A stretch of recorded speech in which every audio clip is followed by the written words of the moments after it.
বাংলা টেলিভিশনের অন্যতম জনপ্রিয় অভিনেত্রী শ্রুতি দাস, যাকে বেশ কয়েকটি জনপ্রিয় ধারাবাহিকে অভিনয় করতে দেখা গিয়েছিল। ত্রিনয়নী ধারাবাহিকের মাধ্যমে টেলিভিশনের পর্দায় পা রাখেন। এরপর দেশের মাটি, রাঙ্গা বউ ধারাবাহিকে অভিনয় করে বেশ জনপ্রিয়তা লাভ করেন তিনি। রাঙ্গা বউ শেষ হওয়ার পরপরই খুশির খবর দিয়েছিলেন অভিনেত্রী শ্রুতি দাস। শিবপ্রসাদ মুখোপাধ্যায় এবং নন্দিতা রায়ের নতুন ছবিতে দেখা যাবে তাকে। সিলভার স্ক্রিনে শিবপ্রসাদ মুখোপাধ্যায় এবং নন্দিতা রায়ের রক্তবীজ ছবিটি বেশ সাড়া ফেলেছিল। রক্তবীজের সফলতা দেখে আবারও নতুন ছবি নিয়ে আসছে আমার বস। আর এখানেই একটি গুরুত্বপূর্ণ চরিত্রে অভিনয় করতে দেখা যাবে অভিনেত্রী শ্রুতি দাসকে।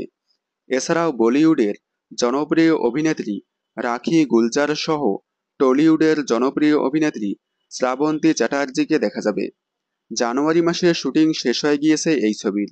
শোনা গিয়েছিল আগামী 21শে জুন মুক্তি পাবে নতুন ছবি আমার বস। তবে এবার নতুন ছবি নিয়ে সামনে আসলো বড় খবর। এখনই মুক্তি পাচ্ছে না এই ছবি। ডিসেম্বর মাসে মুক্তি পাবে শ্রুতি দাস এবং শ্রাবন্তী চ্যাটার্জি অভিনীত নতুন ছবি আমার বস। শ্রুতি দাসকে প্রথমবারের মতো বড় পর্দায় দেখতে পেয়ে আপনারা কতটা খুশি হয়েছেন কমেন্টে জানাবেন।